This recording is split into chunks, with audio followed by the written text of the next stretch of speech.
Bismillahirrahmanirrahim. Assalamualaikum warahmatullahi wabarakatuh. Alhamdulillahirrahmanirrahim. Wassalatu wassalamu ala asyrafil anbiya wal mursalin wa ala alihi wa sahbihi ajmain, amma ba'. Alhamdulillah, kita panjatkan puja dan puji syukur kita kehadirat Allah Subhanahu wa taala, yang mana pada hari ini kita masih diberi kesempatan untuk bertatap muka walaupun dalam keadaan yang alhamdulillah masih bisa kita syukuri dalam keadaan sehat walafiat tanpa kurang satu apapun. Dan tak lupa juga selawat serta salam kita panjatkan ke junjungan kita Nabi besar Muhammad SAW, yang telah membawa umat manusia dari alam kegelapan menuju alam yang terang benderang berdasarkan iman, Islam, dan ihsan. Nah, pada pertemuan kali ini kita akan membahas tentang tujuan, kedudukan, dan fungsi Al-Quran. Nah, sekali lagi, dalam pelajaran kali ini kita akan membahas tentang kedudukan, fungsi, dan tujuan Al-Quran. Yang mana pada pertemuan sebelumnya kita telah mempelajari tentang Al-Quran dan bukti keotentikannya. Nah, ini pada bab kedua, yaitu lanjutan daripada pembahasan materi pada bab pertama, yaitu tentang kedudukan, fungsi, dan tujuan Al-Quran. Kompetensi dasar dalam bab pelajaran ini itu ialah yang pertama, memfungsikan Al-Quran secara tepat dan benar dalam kehidupan nyata. Yang kedua, menunjukkan perilaku orang yang mengamalkan Al-Quran. Yang ketiga, memahami tujuan dan fungsi Al-Quran. Yang keempat, menceritakan kisah orang yang menjadikan Al-Quran sesuai dengan tujuan dan fungsinya. Terus selanjutnya indikator. Dari sini dapat peserta didik mampu menjelaskan kedudukan Al-Quran. Yang kedua, menjelaskan tujuan dan fungsi Al-Quran. Yang ketiga, peserta didik mampu menunjukkan perilaku orang yang memfungsikan Al-Quran. Yang keempat, yaitu peserta didik mampu menerapkan fungsi Al-Quran. Nah, untuk selanjutnya lagi, itu tujuan mempelajari ini.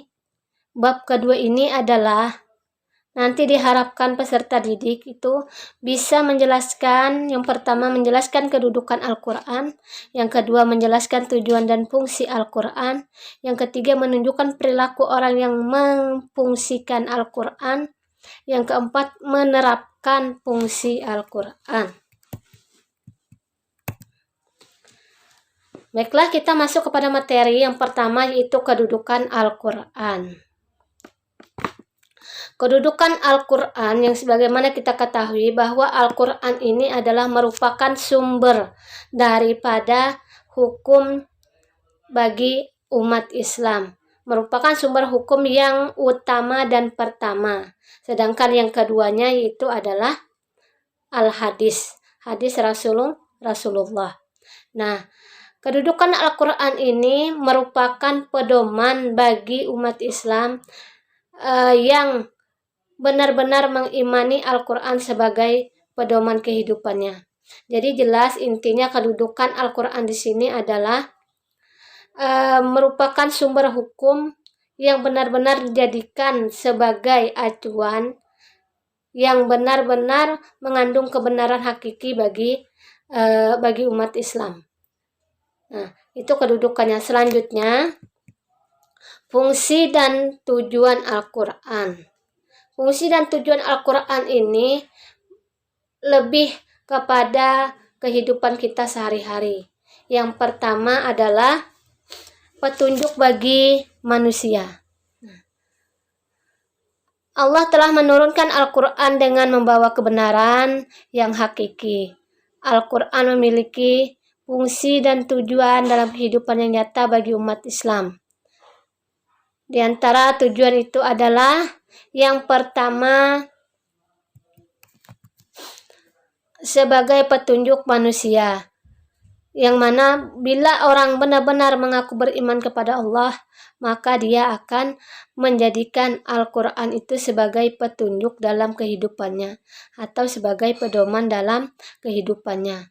orang yang menjadikan Al-Quran sebagai petunjuk dan pedoman dalam kehidupannya, maka hidupnya akan hidup bahagia dan sejahtera, selamat di dunia dan di akhirat. Nah, itu yang pertama.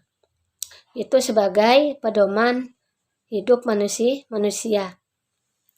Jadi apapun yang kita hadapi di dunia ini, apapun yang kita lakukan di dunia ini, hendaklah kita berpedoman kepada Al-Quran.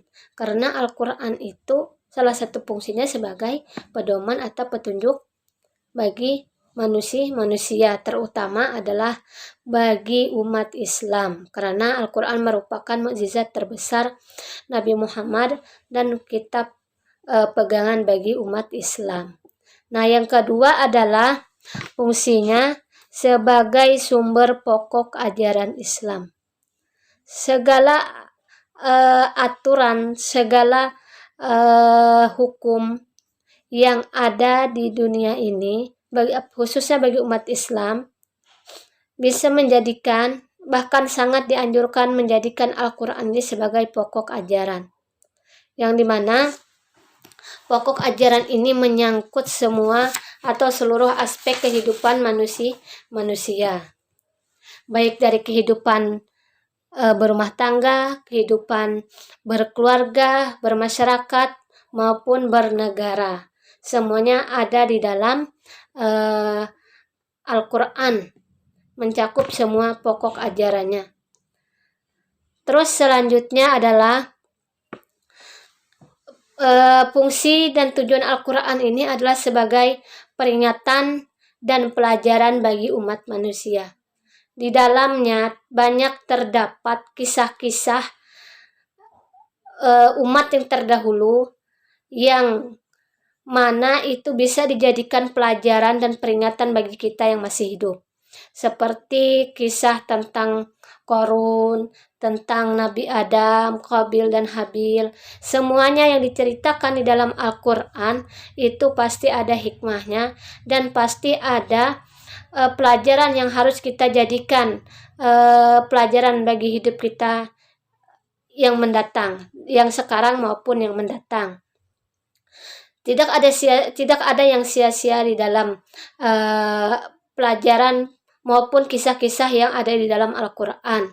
Contohnya saja tentang kisah nabi-nabi terdahulu yang bagaimana menceritakan perjalanan dakwah, perjalanan kehidupan, ya. Di dalam perjalanan kehidupan itu ada yang taat dan ada yang tidak taat atau mengingkari.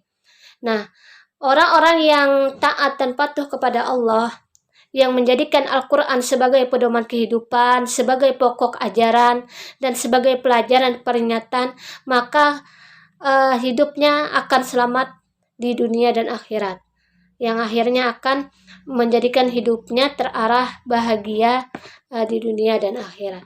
Selanjutnya, bagi orang yang mengingkari apa-apa yang ada di dalam Al-Quran, atau tidak menjadikan sebagai pedoman kehidupan, tidak menjadikan Al-Quran sebagai petunjuk, tidak menjadikan Al-Quran sebagai pokok ajaran, dan tidak menjadikan Al-Quran sebagai pelajaran kisah-kisah di dalamnya, maka hidupnya akan dipastikan nantinya menjadi orang yang sesat dan membawa kepada kesedihan, baik di dunia maupun di akhirat. Nah, itulah beberapa daripada kedudukan, fungsi, dan tujuan Al-Quran yang pada bab 2 yang kita pelajari ini. Nah, selanjutnya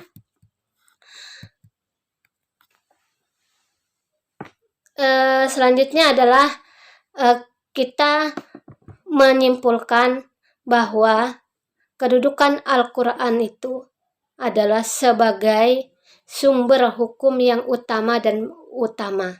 Itu adalah daripada kesimpulan yang pertama. Yang kedua adalah tujuan dan fungsi Al-Quran itu ada 3.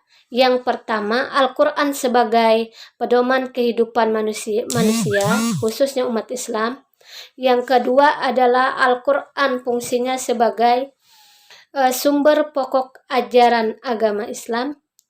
Yang ketiga, Al-Quran sebagai pemberi peringatan dan pelajaran bagi kita yang masih hidup di dunia, supaya kita mengambil intisari pelajaran yang ada di dalam Al-Quran, di dalam kisah-kisah yang telah dijelaskan di dalam Al-Quran.